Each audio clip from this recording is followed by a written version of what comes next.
بەڵێنی ئەومان پێدەدرا کە ئێمە موچەکان دەنێرین بەڵام کێشەیەکی فەنی هەیە و دواتر هەندێک جار خەتەیان دەخستە سەر ملی هەرێمی کوردستان و گوایە ئێمە نەوت نانێرین یان داهاتی ناوخۆ ڕادەستناک. تێگەیشتنی ئێمە بۆ ڕادەستکردنی داهاتی ناوخۆ بە پێی دەستورە. دەستور دەڵێت 50% داهاتی فدرالی ڕادەستی حکوومەتی فدرالی بکرێتەوە. هەمیشە حکوومەت یارێم پابند بووە و ئەم ئەرکەشی جێبەجێ کردووە. جگەل لەو کاتانەی کە حکوومەتی فدرال موچەی نەناردووە یان بە کەمی ناردوێتی کە ئێمە ناچار بووین ئەو وەختە داهاتە ناوخۆیەکان بۆ تەکمیلەی موچە بەکاربێنین.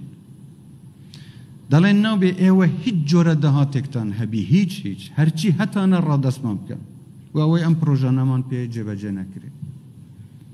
بەڵام ئێمە دەستورێکمان هەیە و مافی دەستوریمان هەیە. ئەوەی ئەرکی ئێمە جێبەجێ دەکەین بە زیادەشەوە و کردوشمانە. لەمە و دواش پابندین بە جێبەجێکردنی هەر ئەرکێکی دەستوری کە دەکەوێتە سەر حکوومەت یاریمی کوردستان. بەڵام ئامادەنین واز لە مافە دەستوریەکانی خۆمان بینین. ئامادەنین بۆ ئەوەی بتوانین خزمەتی خەڵکی کوردستان بکەین و نەیکەین. ئێمە لەبەرەوە بەردەوام دەبین لە ئەوەی کە ئەرکەکانی خۆمان جێبەجێ بکەین و مافە دەستوریەکانی خۆشمان بپارێزین. بەڵام لە هەمان کاتدا ئەو پەڕی مرونەتیشمان پێشانداوە لە زۆر شتە زیاتریش هاتوینەتە پێشەوە بەس بۆ ئەوەی خەڵک لەژێر ئەم فشاری موچە و پاڵەپەستوی موچەدا نەمێنێت. دوجار شاندێکی هاوبەشی پارتی و یەکێتی چوونە بەغدا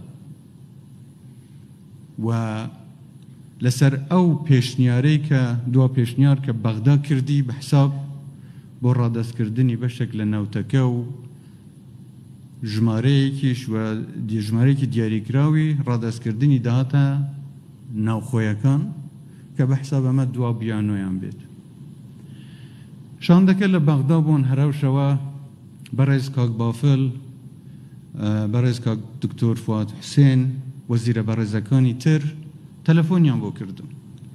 وتیان ئێمە لەسەر ئەم پێشنیارە گفتوگویەکی چڕمان لەگەڵ هەموو لایەنەکان کردووە و ئەمە پێشنیارەکەیە و لەمە زیاتر لە مەرحەلەیە زەحمەتە و حەزەکەین با لەسەر ئەم ڕێکەوتنە تۆش ڕازی بیت و ئیتر بیانۆ بەدەستی کەسەوە نەمێنێ و ئەم خەڵکەش لەژێر ئەم فشارە دەربێ. وتم باشە بەسەر چوو.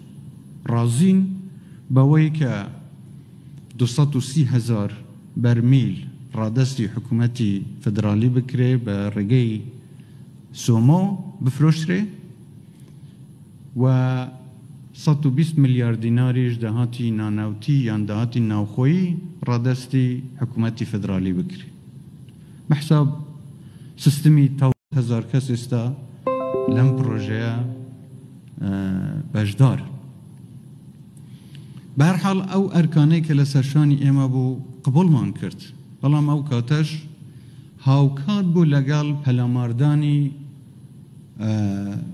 کێڵگە نەوتیەکان بە ڕێگەی هێرشە درۆنیەکانەوە و پێم گوتم باشە بەڵام بەم هێرشەی کە دەکرێتە سەر کێڵگەکانمان بەشی نەوت کەمتر دەبێت، چونکە ئێستا کۆمپانیەکان هەمویان لێیان درراوە و ناتوانن ئەوەندە نەوت بەرهەم بێنن. ئەمە چی لێ دێ؟ هیوادارم ئەمەش نەبێ بە بیانۆیەکی تر بۆ نەناردنی موچە. وتیان نا ئەمە تێگەیشتن هەیە و ئەکید ئەگەر ئێمە لەسەر مەبدەئەکە پێک بین ئیتر حکوومەتی فدرالی موچە دەنێرێت. لەسەر ئەو ئەساسە ئێمە چاوەڕێ بووین. دوای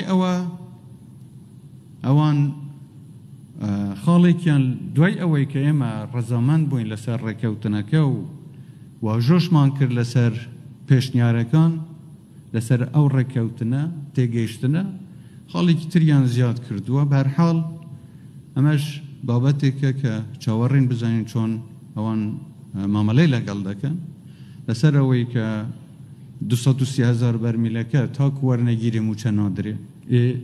لە لایەکی تریشەوە ئەو تێروجستانە دێن کێڵگەکانمان دەتەقێنن بەرهەمی نەوت نایەڵن چۆن دەکرێت و چەند شاندێک دەنێرین بۆ ئەوەی بێن مەیدانیان بچن و ببینن چی کراوە هاتن شاندەکە و وەبزانم دوێنێ راپۆرتی خۆیان بەرز کردوتەوە دیسان بۆ حکوومەتی فدرالی کە تەنیا ئەوەندە نەوت ئێستا بەردەستە تاکو ئاسەواری ئەم هێرشانە چارەسەر دەکرێت و هیوادارین ڕۆژێک بەرهەمێنانی نەوت بگا بە ئاستێکی زۆر بەرز ئەگەر کێشەی ئەمنی نەمێنێت و ئێمە هیچ کێشەمان نییە لە هەناردەکردنی هەموو نەوتی کوردستان جگە لەو پێداویستیە ناوخۆیەی کە ئێمە پێویستیمان پێێتی بۆ داوینکردنی بەنزینە کارەبایە سوتەمەنیە پێداویستیەکانی خەڵکە جگە لەوە